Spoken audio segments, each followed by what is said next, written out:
시작하겠습니다. 할렐루야, 반갑습니다.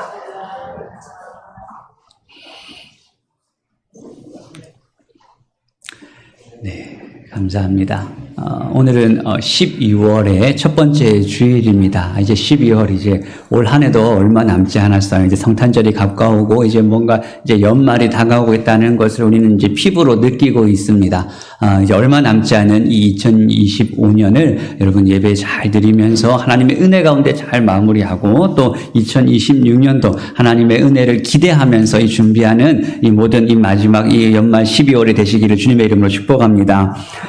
오늘 우리는 이 성령의 9가지 열매 중에서 이제 벌써 이제 5번째 열매인 자비에 대해서 함께 살펴보려고 합니다. 우리는 이 성령의 9가지 열매에 대해서 살펴보면서 제가 첫 시간에 말씀을 드렸는데 이 성령의 모든 열매는 첫 번째 열매인 사랑으로부터 파생되는 열매다라고 제가 말씀을 드렸어요. 오늘 우리가 살펴볼 이 자비도 사랑의 한 속성입니다. 우리가 지난 시간에 살펴본 게 뭐였어요? 벌써 이거 까먹으시면 안 되는데요. 지난 시간이에요. 지난 시간에 오래 참음, 인내에 대해서 우리가 살펴보았습니다. 근데 이 자비는 인내 다음에 바로 이어서 나오고 있다는 사실이 굉장히 중요해요. 왜냐하면 인내가 단단한 이 사랑의 열매라고 한다면 자비는 굉장히 부드러운 사랑의 열매입니다. 사랑을 우리가 고린도전서 13장을 통해서 자주 묵상을 하잖아요. 그래서 인내도 사랑은 오래 참는 것이다. 그래서 사랑의 한 속성이 인내라고 우리가 함께 지난 시간에 살펴봤습니다. 그런데 사도 바울은 이 사랑에 대해서 이야기하면서 사랑은 오래 참는 것으로만 끝나는 것이 아니라 사랑은 온유하고 라고도 이야기를 하고 있어요. 이 온유라는 말이 우리나라 말에는 온유라고 번역했지만 이 헬라어로 보면 이거는 자비를 뜻하는 단어입니다. 그러니까 사랑이라는 것은 단순히 잘 참아주기만 하는 것이 아니라 자비라는 이 부드럽고 따뜻한 특징을 가지고 있습니다. 그럼 이 자비라는 것은 구체적으로 무엇일까요? 이 자비는 다른 성령의 열매들과 가장 큰 차이가 무엇이냐면 다른 성령의 열매들은 우리의 어떤 태도나 내적인 열매를 의미하는데 이 자비는 다른 열매들과는 다르게 우리 눈에 가장 띄는 열매입니다. 겉으로 드러나는 열매예요. 왜냐하면 우리가 어떤 한 사람을 자비로운 사람인가 자비롭지 않은 사람인가라고 생각을 할 때 그 사람의 마음 상태만 보고 자비롭다라고 말하지는 않습니다. 그 사람의 구체적인 행동을 통해서 이 사람은 정말 자비로운 사람이야 라고 우리가 그렇게 판단을 합니다. 그러니까 아무리 다른 사람을 향해서 불쌍한 마음만 가지고 있다고 해서 우리는 그 사람이 자비로운 사람인가 알 수 있는 길이 없어요. 그건 자기만 가지고 있는 마음이기 때문에 그렇습니다. 그러니까 불쌍한 마음을 가지고 있다는 것으로 그 사람의 자비가 드러나는 것이 아니라 실제로 자비롭게 행동할 때 우리는 그 사람의 자비가 드러나는 것으로 이 사람의 자비가 실제 나타나는 것을 확인할 수가 있는 것입니다. 그러니까 이 자비는 구체적인 우리의 행동으로 나타나야 되는 열매입니다. 이것을 잘 알 수 있는 것이 1세기의 이 초대교회의 모습입니다. 여러분, 이 자비라는 말을 헬라어로 하면 크레스토스라고 합니다. 이 크레스토스, 어디서 많이 들어본 익숙한 단어 아닙니까? 뭐와 닮아 있습니까?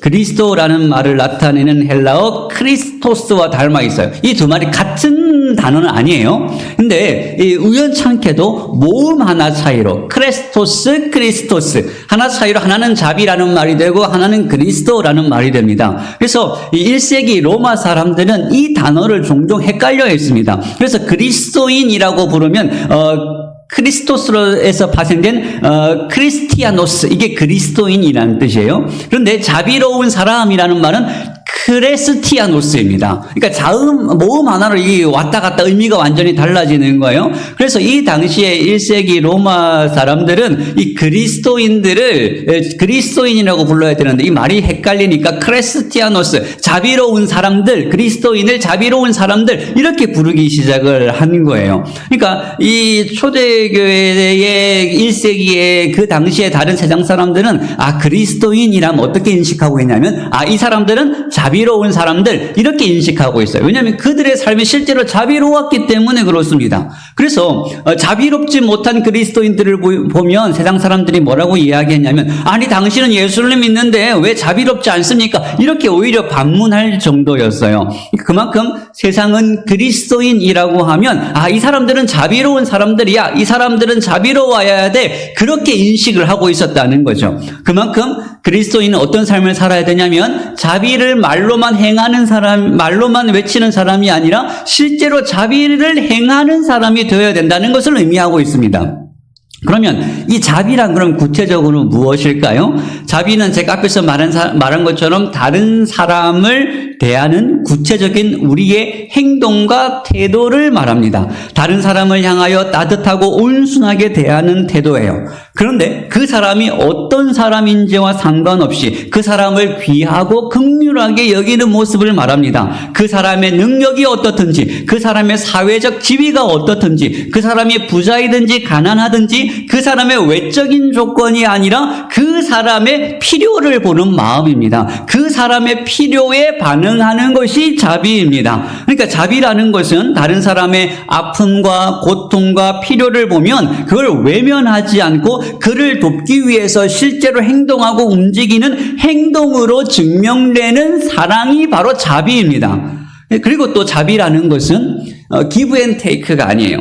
내가 자비를 베풀 때, 내가 어떤 다른 사람에게 호의를 베풀 때, 내가 그것을 다시 돌려받을 것을 기대하지 않고 하는 행동입니다. 그러니까 다른 사람의 보상에 대한 기대 없이 그 사람을 돕는 거예요. 내가 이 사람을 도우면 이 사람이 나를 어떻게 바라볼 것인가, 내가 이 사람에게 이 필요를 채워주면 그 사람은 나에게 뭘 줄 것인가, 이 사람이 나를 정말 고마워할 것인가, 아니면 나를 더 좋은 사람으로 생각할 것인가, 이런 걸 계산하지 않고 이걸 전혀 고려하지 않고 하는 행동입니다. 그러니까 보상 관계 없이 누구의 필요를 채워서 그 사람 자체를 유익하게 하는 행동을 성경은 자비라고 하는 거예요. 그리고 또한 이 자비는 우리의 의무를 초월하는 것입니다. 그러니까 의무적으로 하는 행동은 그건 자비라고 말할 수가 없어요. 그러니까 굳이 하지 않아도 될 일, 내가 하지 않는다고 해서 누구도 나에게 책망하거나 나를 탓하지 않을 것이지만 그럼에도 불구하고 내가 그 사람을 위하여 기꺼이 돕는 것을 자비라고 하는 것입니다. 다른 사람의 필요에 반응해서 구체적으로 움직이고 다른 사람을 행동하는 것을 나의 기쁨으로 여기는 거예요. 즉 상대방에게 무언가를 얻고자 하는 마음이 아니라 주고자 하는 마음이고, 유익을 얻으려고 하는 마음이 아니라 유익하게 하고자 하는 마음입니다. 그러니까 다른 사람을 돕는 풍요롭고 관대한 마음, 이것을 성경에서 말하는 자비라고 하는 거예요. 그럼 내가 과연 그렇게 할 수 있을까? 그런 생각이 들죠. 여러분, 이 자비를 베푼다는 것은 이게 쉬운 일이 아닙니다. 특별히 모든 것을 경쟁으로 여기는 이 시대의 자비는 오히려 나를 그 경쟁에서 뒤처지게 만드는 불필요한 행동처럼 여겨져요. 우리는 남을 돕는 것에 익숙한 것이 아니라 오히려 다른 사람을 경쟁 상대로 보는 것에 익숙합니다. 왜냐하면 우리가 어려서부터 받은 이 교육 시스템 자체가 경쟁을 기본으로 하기 때문에 그래요. 내가 성공하고 내가 원하는 것을 얻기 위해서는 내 주변에 있는 모든 사람들을 다 경쟁자로 생각하는 것입니다. 그래서 내가 원하는 것을 이루기 위해서는 다른 사람을 밀어내야 내가 그 자리에 올라가고, 내가 다른 사람과의 경쟁에서 이겨야 내가 원하는 것을 얻는 이 구조 속에서 우리가 지금까지 살아왔기 때문에 우리는 항상 다른 사람과 나를 비교하면서 살아가게 돼요. 그래서 이 자비를 베푸는 것이 힘든데, 그러면 이 자비의 반대말을 우리는 뭐라고 할 수 있을까요? 이런 구조 속에서 자비의 반대말은 질투, 투기라고 할 수 있어요. 그래서 고린도전서 13장에서 사도 바울은 사랑을 이야기하면서 사랑은 뭘 하지 않습니까? 투기하지 않는다라고, 시기하지 않는다라고 말합니다. 그러니까 질투는 다른 사람이 잘 되는 것, 다른 사람이 유익하게 되는 걸 견딜 수 없어 하는 마음이죠. 다른 사람에게 좋은 일이 생기면 시기하고 어떻게 해서든지 그 사람의 꼬투리를 잡아서 그 사람의 가치를 끌어내리려고 하는 것이 질투, 우리 마음에 있는 그 죄악된 마음의 본성입니다. 이 본성이 우리 마음에 기본으로 장착되어 있기 때문에 이 자비로운 사람이 된다. 다른 사람을 유익하게 만든다. 이게 우리에게 쉬운 일이 아니에요. 이렇게 모든 것을 경쟁적으로 보는 이 시대에 자비로운 사람을 보면 세상 사람들은 그 사람을 정말 이 사람은 자비로운 사람이구나 이렇게 생각을 할까요? 세상 사람들은 그렇게 자비롭고 남에게 퍼주기를 좋아하는 사람을 보면서 뭐라고 이야기할까요? 그 사람을 뭐라고 부를까요? 전문 용어로 우리는 그 사람을 호구라고 부릅니다. 그러니까 이용해 먹기 좋은 사람이고 세상 물정 모르는 어리석은 사람 그렇게 생각을 하는 거죠. 그래서 자비는 내 것을 빼앗기지 않기 위해서는 다른 사람의 것을 뺏어야 되는 이 경쟁 사회에서 전혀 어울리지 않는 지금 이 시대와 전혀 어울리지 않는 덕목입니다. 세상 사람들은 자비를 베풀지만 그 자비를 베풀면서도 내가 원하는 뭔가를 더 가지고 원하면서 다른 의도를 가지고 자비를 베푸는 사람들도 많이 있습니다. 이렇게 자비가 베풀기 힘든 이 시대에 내가 더 많은 것을 손해봐야 되고 더 많은 것을 잃어버리는 이 시대에 왜 그럼에도 불구하고 그리스도인은 자비를 베푸는 삶을 살아가야 될까요? 그것은 우리가 지금까지 살펴본 다른 성령의 열매와 마찬가지로 자비가 하나님의 속성이기 때문에 그렇습니다.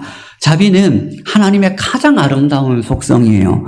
구약 성경에서 하나님의 자비를 표현하는 단어 히브리어가 우리가 가장 잘 아는 헤세드라는 단어입니다. 아마 구약 성경에서 하나님의 성품을 가리키면서 제일 많이 등장하는 단어가 이 헤세드일 거예요. 이 헤세드는 여러 가지로 번역이 될 수 있는데 가장 대표적인 것이 하나님의 사랑으로 번역이 될 수 있어요. 그리고 이 헤세드는 하나님의 긍휼, 하나님의 자비라는 말로도 번역이 됩니다. 하나님께서 우리 안에 있는 이 부족함, 우리 안에 있는 이 연약함, 심지어 우리 안에 있는 이 죄와 자격 없음에도 불구하고 하나님께서는 우리의 그런 모습을 보시는 것이 아니라 그럼에도 불구하고 우리를 긍휼히 여기시고 우리에게 약속하신 은혜를 베푸시고 여전히 우리와 함께 하시고 우리를 치료하시고 우리를 회복하시고 우리를 여전히 도우시고 함께 하시는 그 하나님의 긍휼을 우리는 자비, 하나님의 자비, 하나님의 헤세드라고 말합니다.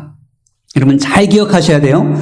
하나님께서는 항상 우리를 받아주시는데 하나님께서 우리를 받아주실 때에는 절대 우리의 자격을 보고 우리를 판단하시지 않으십니다. 하나님께서는 절대 우리에게 어떤 자격을 요구하지 않으십니다. 우리의 무수한 허물과 모자람과 죄성에도 불구하고 하나님께서는 여전히 우리를 똑같이 받아주시는 하나님의 자비가 늘 우리에게 일정하게 변함없이 베풀어지고 있습니다.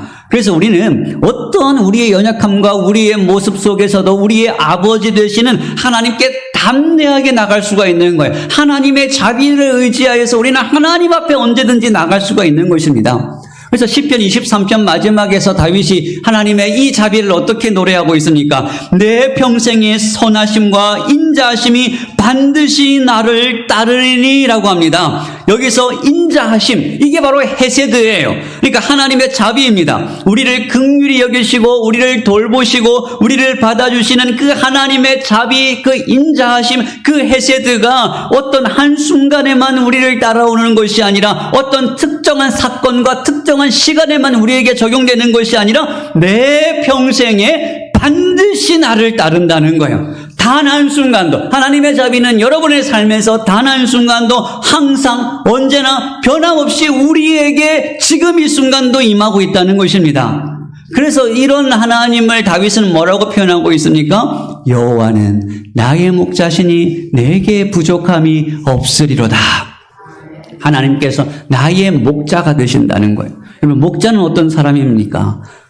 양을 돌보기 위해서 스스로 수많은 대가와 희생을 치르면서 양에게 헌신하는 존재가 바로 목자입니다. 마찬가지로 하나님께서 나의 목자가 되신다는 것은 하나님께서 나 한 사람을 세워가시기 위해, 나 한 사람을 하나님의 사람으로 만들어 가시기 위해 하나님께서 나를 위해 모든 헌신을 지금도 하고 계신다는 거예요. 하나님께서 여러분들을 위하여 지금도 헌신하고 계십니다. 그래서 하나님은 나의 목자가 되시는 거예요. 그래서 다윗이 그래서 하는 말이, 결론적으로 마지막에 하는 말이 뭐죠? 내가 여호와의 집에 영원히 살리로다.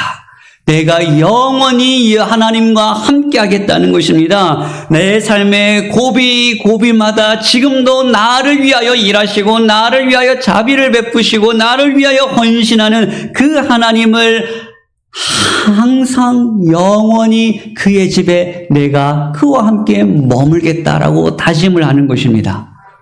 여러분, 이 하나님의 놀라운 성품 자비를 노래하는 대표적인 시편이 시편 136편이에요. 시편 136편. 여호와께 감사하라. 그는 선하시며 그 인자하심이 영원함이로다. 신들 중에 뛰어난 여호와께 감사하라. 그 인자하심이 영원함이로다. 주들 중에 뛰어난 주께 감사하라. 그 인자하심이 영원함이로다. 라고 하면서 이 고백을 26절까지 계속 반복하는데 마치 매 절마다 후렴구처럼 하는 말이 그 인자하심, 하나님의 자비가 영원하다, 그 헤세드가 영원하다라고 시편 기자가 계속해서 반복해서 우리에게 고백하고 있는 것입니다. 여러분, 왜 우리가 하나님을 찬양하고 하나님께 감사할 수 있습니까? 하나님의 자비, 그 자비가 우리에게 영원히 있기 때문에 그렇습니다. 영원히 우리에게 임하기 때문에 그렇습니다. 여러분, 이 하나님의 자비의 절정이 무엇으로 나타납니까? 아무 자격도 없는 죄인인 우리를 위하여 그 아들을 보내주신 그것으로, 그 십자가의 구원으로 하나님의 자비의 절정, 그것이 우리에게 증명이 되는 것입니다. 여러분, 예수님을 십자가에 못 박으셔서 하나님께서 우리를 구원하셨는데, 우리를 구원하셔서 하나님께서 얻으시는 것이 뭔가요? 하나님께서 나를 택하여 부르셨는데 나 하는 사람 하나님께서 구원하셔서 하나님의 재산이 더 늘어납니까? 하나님의 영광이 더 풍성해지십니까? 하나님께서 더 많은 것을 소유하십니까? 아니에요. 오히려 하나님께서 우리를 구원하시는 바람에 일이 더 번거로워졌어요. 우리가 하는 일마다 하나님께서 우리를 도우시고 우리를 살피시고 우리와 함께 하시고 우리는 날마다 사고치고 하나님에서 벗어나고 있는데 그런 우리를 다시 하나님께서 우리를 부르시고 우리를 부르시는 바람에 하나님의 일이 더 많아지신 거죠. 그러니까 하나님께서 우리를 구원하신다고 하나님께서 득되는 것은 하나도 없습니다. 하나님께서 얻을 것이 하나도 없음에도 불구하고 하나님은 왜 우리를 구원하셨습니까? 우리를 위하여 그 아들 독생자를 십자가에 못 박히신 이유는 하나밖에 없어요. 하나님의 그 자비로운 성품 그 하나 때문밖에 없습니다. 죄인이 죽는 것을 기뻐하지 않으시고 악인이 심판받는 것을 기뻐하지 않으시는 그분의 그 자비로운 그 성품 때문에 그 성품 하나로 하나님께서는 우리를 값없이 의롭다 하시고 우리를 구원해 주신 거예요. 그래서 사도 바울은 디도서에서 이렇게 표현을 합니다. 우리 구주 하나님의 자비와 사람 사랑하심이 나타날 때에 우리를 구원하시되 우리가 행한 바 의로운 행위로 말미암지 아니하고 오직 그의 긍휼하심을 따라 중생의 씻음과 성령의 새롭게 하심으로 하셨나니. 그러니까 하나님의 자비와 사랑이 나타난 순간이 어디인가? 하나님께서 우리를 구원하신 바로 그 순간이라는 거예요. 우리를 구원하셨는데 우리를 어떻게 구원하셨습니까? 우리가 행한 바 의로운 행위대로 하지 않으시고, 그러니까 우리의 자격대로 구원하지 않으셨다는 거예요. 우리의 자격을 보고 구원하신 것이 아닙니다. 우리의 자격이 아니라 오직 그의 무엇을 따라? 긍휼하심을 따라 우리를 구원하셨다는 거예요. 그러니까 우리를 구원하신 이유, 하나님께서 우리를 구원하신 근거는 하나밖에 없습니다. 오직 하나님의 긍휼과 자비밖에는 없는 거예요. 우리의 죄대로 형벌하지 않으시고 하나님의 넘치는 긍휼과 자비로 우리의 모든 허물을 다 덮어주신 것입니다. 그래서 이 하나님의 긍휼을 경험한 우리에게 예수님께서는 누가복음 6장 36절에서 이렇게 우리에게 명령하십니다. 너희 아버지의 자비로우심 같이 너희도 자비로운 자가 되라 라고 우리에게 그렇게 명령하십니다. 여러분, 왜 우리가 다른 사람에게 자비를 베푸는 삶을 살아가야 됩니까? 왜 우리의 물질적, 시간적, 감정적인 것을 손해봐가면서 왜 우리는 다른 사람에게 기꺼이 자비를 베풀어야 됩니까? 우리가 하나님의 자비를 입은 사람이기 때문에 그렇습니다. 그래서 예수님은 우리도 이런 하나님의 자비하심을 담기를 원하시는 거예요. 여러분, 하나님께서는 오늘도 이것을 우리에게 기대하고 계십니다. 하나님의 자비하심을 경험한 우리가 같은 자비를 이웃에게 베풀기를 원하시는 거예요. 그러니까 누가 기꺼이 자비를 베풀 수 있습니까? 이 하나님의 자비를 경험해 본 사람만이, 이 하나님의 자비를 맛보아 그것이 얼마나 깊고 넓고 높고 대단한지를 경험해 본 사람만이 이 자비를 베풀 수가 있어요. 그럼 우리는 이 자비를 베풀어야 되는데 어떻게 이 자비를 베풀어야겠습니까? 자비에 대해서 여러 가지 이야기들을 성경에서 우리가 찾을 수 있지만 대표적인 예가 오늘 우리가 읽은 본문 선한 사마리아인 비유입니다. 누가복음 10장에서 예수님께서는 자신을 시험하는 한 율법 교사에게 비유로 말씀하십니다. 어떤 한 사람이 예루살렘에서 여리고로 내려가다가 강도를 만나서 두들겨 맞아서 거의 이제 죽게 되었습니다. 아마 그대로 두면 얼마 가지 않아서 이 사람은 이제 곧 죽을 거예요. 그런데 그곳을 처음 지나가는 사람이 누구죠? 한 제사장이 지나가다가 그 사람을 발견했습니다. 그런데 그 성경은 그를 보고 제사장이 피하여 갔다라고 되어 있어요. 그런데 그 다음에 시간이 얼마 지나지 않아서 한 레위인이 지나갑니다. 그런데 마찬가지로 성경은 뭐라고 기록합니까? 그를 보고 피하여 지나갔다. 이 사람들이 왜 강도 만난 사람을 봤음에도 불구하고 피해서 갔을까요? 아마 각자가 여러 가지 이유가 있을 수도 있어요. 각자의 상황이 있을 수도 있습니다. 바빠서 그랬는지, 시간이 없어서 그랬는지, 아니면 뭐 여유가 없었는지, 뭐 여러 가지 이유가 있을 수 있겠죠. 그러나 성경은 이 사람들이 왜 이 강도 만난 사람을 피해하고 돕지 않았는가, 그 이유에 대해서는 전혀 관심이 없습니다. 중요한 것은 오직 무엇만을 기록하고 있냐면 보고도 아무 일을 하지 않았다. 이것만 성경이 기록을 하고 있습니다. 근데 시간이 지나고 또 누가 지나갑니까? 사마리아인 한 사람. 유대인들이 상종하지 않고 더럽다고 피하고 이방인들보다 개보다도 못하게 취급하는 사마리아인 한 사람이 그곳을 지나갑니다. 그런데 똑같이 그 사마리아인도 어떻게 했습니까? 그를 보고라고 말해요. 그러니까 앞선 사람과 똑같이 봤다. 그러나 그 이후의 반응은 완전히 다릅니다. 10장 34절을 보시면 가까이 가서 기름과 포도주를 그 상처에 붓고 자기 짐승에 태우고 주막으로 가서 돌보아 주었다. 그리고 그 사람을 여관 주인에게 맡기면서 나머지 모든 치료 비용까지 다 지불한 다음에 그곳을 떠납니다. 그리고 다시 와서 모자라면 내가 다시 갚아주겠다는 약속까지 하고 떠나가요. 그런데 여러분, 이 선한 사마리아인 비유에서 계속 강조되는 한 가지가 있습니다. 뭐냐면 이들이 하고 있는 행동에 대해서 집중하고 있어요. 그래서 이 헬라어 원문을 보시면 이 선한 사마리아인이 하는 행동, 이 동사가 강조되고 있습니다. 그러니까 성경은 지금 이 사람의 행동, 그러니까 여기 나오는 모든 사람들의 행동에 집중을 하고 있어요. 그래서 예수님께서 마지막에 결론적으로 하시는 말씀이 누가 강도 만난 자의 이웃이냐라고 물을 때 뭐라고 대답합니까? 당연히 자비를 베푼 자인이다. 그러니까 이 선한 사마리아인이 뭘 베풀었다고요?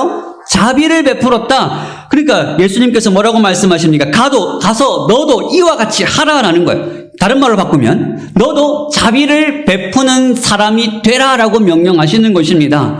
여러분, 이 선한 사마리아인에게는 이 강도 만난 사람을 도와줄 의무와 책임이 있습니까? 전혀 없어요. 어쩌면 이 강도 만난 사람도 사마리아인을 더러운 사람, 이방인, 개처럼 취급하고 멸시했던 사람일 수도 있습니다. 그런데 사마리아인은 그런 거 하나도 따지지 않습니다. 자기의 책임과 의무도 아닌 일을 그냥 단지 도움이 필요하다는 사실 하나만 보고 이 사람을 가만히 두면 이 사람은 죽는다는 그 사실 하나만 보고 자기가 할 수 있는 모든 행동을 실제로 취하는 거예요. 그리고 예수님께서는 그것을 자비를 베풀었다라고 말씀하시는 것입니다. 아마 강도 만난 사람을 지나친 제사장과 레위인도 이 강도 만난 사람을 지나가면서 불쌍하게 여기면서 생각했을 거예요. 긍휼한 마음을 품었을 수도 있습니다. 그러나 성경은 그것을 자비라고 말하지 않습니다. 자비는 우리의 생각과 감정에만 머무는 것이 아니라 긍휼하고 불쌍한 마음만 가지고 있다고 그걸 자비라고 말하지 않고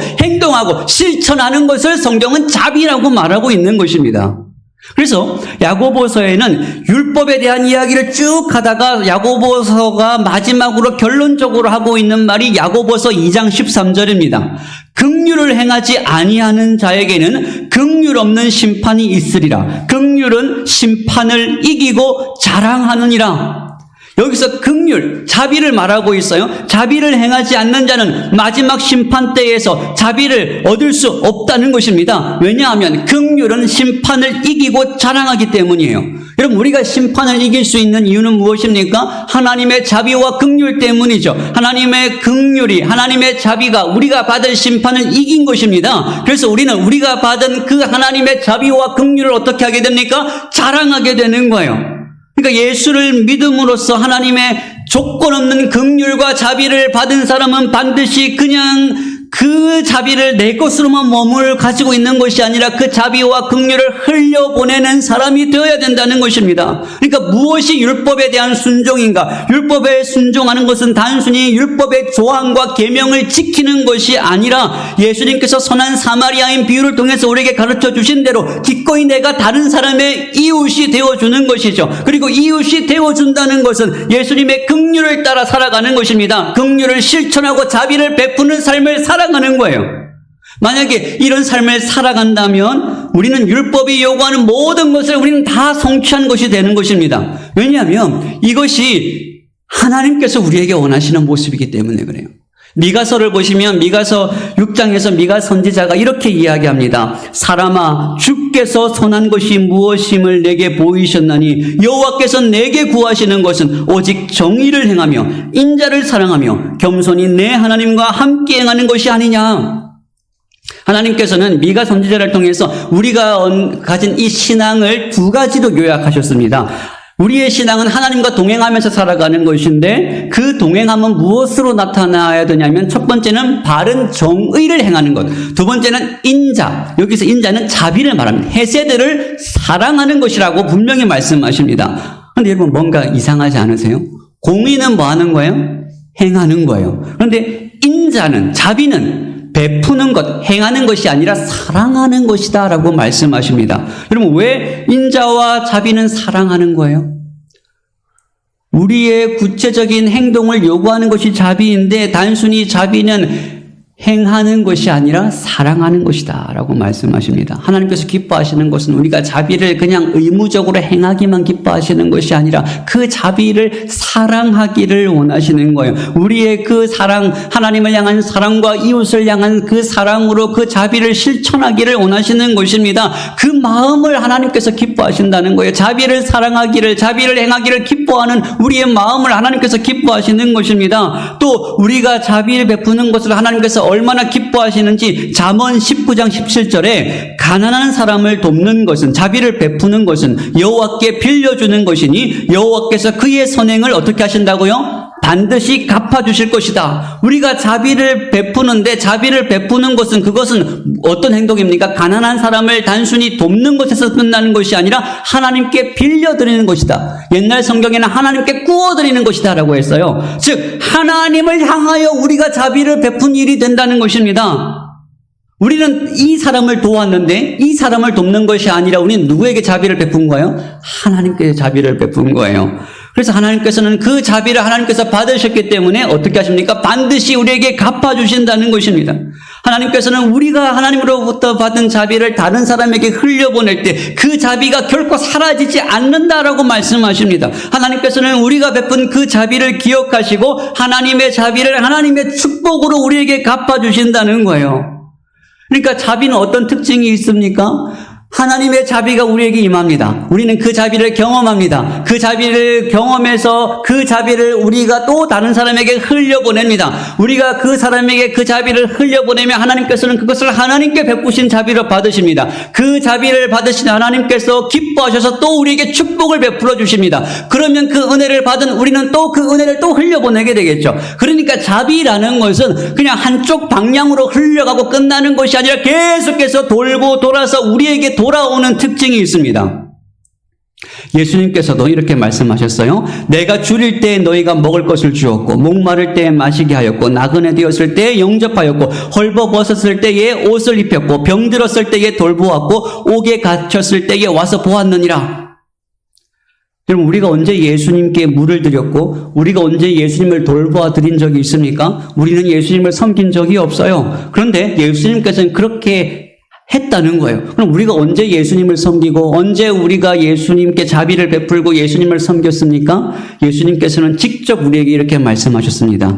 너희가 여기 내 형제 중에 지극히 작은 자 하나에게 한 것이 곧 내게 한 것이니라 하시고, 여러분 우리가 예수님을 가장 직접적으로 섬길 수 있는 방법이 무엇입니까? 우리가 주를 위해서 많은 헌금을 하고 내 몸을 불사르게 내어주는 것, 그것으로 우리가 주님을 직접적으로 섬긴다라고 예수님께서 말씀하지 않으시고, 형제 중에 가장 작은 자 중에 하나에게 행한 것이 곧 누구에게 직접 한 거예요? 예수님께 직접 한 것이다 라고 예수님이 직접 우리에게 말씀하셨습니다. 반대로 작은 자를 박대하고 멸시하면 우리는 누구를 멸시하게 되는 거예요? 예수님을 멸시하고 박대하게 되는 것입니다. 그래서 우리가 작은 자를 섬기고 그에게 자비를 베푼다면 우리는 그것으로 누구를 섬기는 거예요?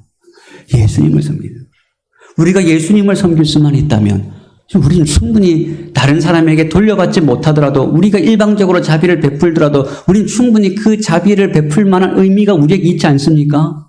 그런데 우리는 왜 이 자비를 베푸는 일에 실패합니까? 우리의 관심이 사람에게 있지 않기 때문에 그래요. 주님께 있지 않고 우리의 성공과 성취에 있기 때문에 그렇습니다. 우리 주변에 도움이 필요한 사람들, 연약한 자들을 우리가 만나게 됩니다. 그러나 우리는 그 사람을 도울 힘과 여유가 있지만 애써 그걸 외면해요. 왜냐하면 내가 너무 바쁘기 때문에 그래요. 내가 너무 할 일이 많기 때문에 그렇습니다. 내 일이, 내 관심이 방해받고 싶지 않아요. 나의 에너지를 그 사람에게 뺏기지 않고 싶고 방해받고 싶지 않기 때문에 그렇습니다. 그래서 우리는 누구에게도 피해를 주면서 살지는 않지만, 누구에게 피해를 주지는 않지만 또 동시에 자비를 베풀 수 있음에도 불구하고 그 자비를 외면하면서 살아가는 것이 우리의 현실입니다. 왜냐하면 내 삶이, 내 시간이, 내 여유가 방해받고 싶지 않기 때문에 그렇습니다. 한마디로 귀찮아서 그렇죠. 그래서 우리는 애써 눈을 감아버립니다. 그러나 예수님께서는 지극히 작은 자를 섬기라라고 우리에게 말씀하시지만, 그러나 여러분 그 지극히 작은 자, 나보다 낮은 사람, 나보다 약한 사람을 섬긴다고 우리에게 돌아오는 건 아무것도 없습니다. 이 지극히 작은 사람의 특징이 뭔지 아세요? 나에게 아무 말도 하지 못하는 사람입니다. 여러분들의 신앙 인격이 언제 드러나는지 아세요? 제 말을 오해하시면 안 됩니다. 제가 계급이나 더 높고 낮음을 말하는 것은 아니고 설명을 하기 위해서 하는 말이지만 여러분 오해하지 말고 들으세요. 여러분들이 장로님들이나 저에게 하는 행동으로 여러분들의 신앙 인격이 드러나지는 않습니다. 다 잘해주시기 때문에 그래요. 여러분들의 신앙 인격은 여러분보다 낮은 사람, 여러분보다 나이가 어린 사람, 여러분보다 약한 사람, 아무렇게나 대해도 여러분에게 아무 말도 하지 못하는 사람을 대하는 그 모습이 여러분들의 실제 모습이고, 그것이 여러분들의 실제 신앙 인격의 수준입니다. 식당에서 여러분보다 어린 종업원들을 대하는 여러분들의 태도, 회사에서 직급이 여러분보다 한참 낮은 사람들을 대하는 여러분들의 태도, 교회에서 어린 아이들을 대하는 여러분들의 태도, 가난한 사람들, 약한 사람들을 대하는 여러분들의 태도, 그것이 여러분들의 진짜 신앙 인격이고 여러분들의 신앙의 수준이고 실력이 되는 거예요. 하나님께서는 여러분들이 저한테 하는 것으로 여러분들을 평가하시는 것이 아니라 약한 사람들에게 하는 그 모습으로 하나님께서 여러분들을 평가하실 것입니다. 그런데 여러분, 이 자비는 우리의 노력으로만 되는 게 아니죠. 성령의 열매입니다. 성령께서 맺게 하시는 거예요. 그래서 성령께서 맺게 하신다고 그냥 가만히 있으면 맺어지는 것도 아닙니다. 또 동시에 우리가 길러야 되고 우리가 애쓰고 수고해야 맺어지는 열매입니다.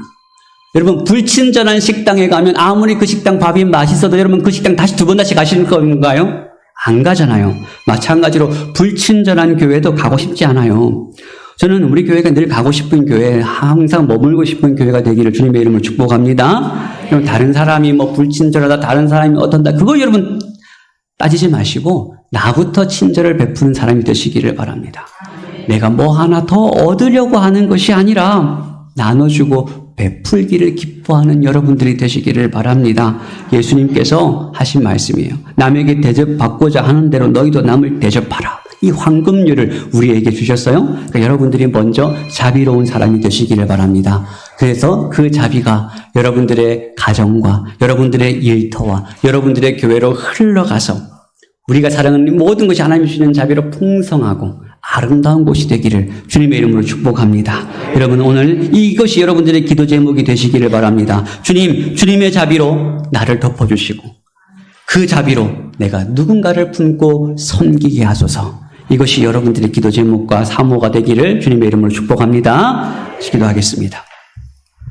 사랑과 은혜가 충만하신 하나님 아버지, 저희들을 택하여 불러주시고 하나님의 은혜와 자비로 덮어주신 은혜에 감사를 드립니다. 하나님, 우리가 하나님의 자비를 받았으니 이 자비를 흘려보내고 이 자비를 실천하고 순종하는 자 되게 하여 주시옵소서. 우리를 통하여 많은 자들, 상처받은 자들, 연약한 자들이 위로를 받고 격려를 얻고 주님의 사랑을 경험하게 하여 주시옵소서. 이 일에 우리와 우리 교회를 주께서 사용하여 주실 줄 믿사오며 예수님의 이름으로 기도하옵나이다.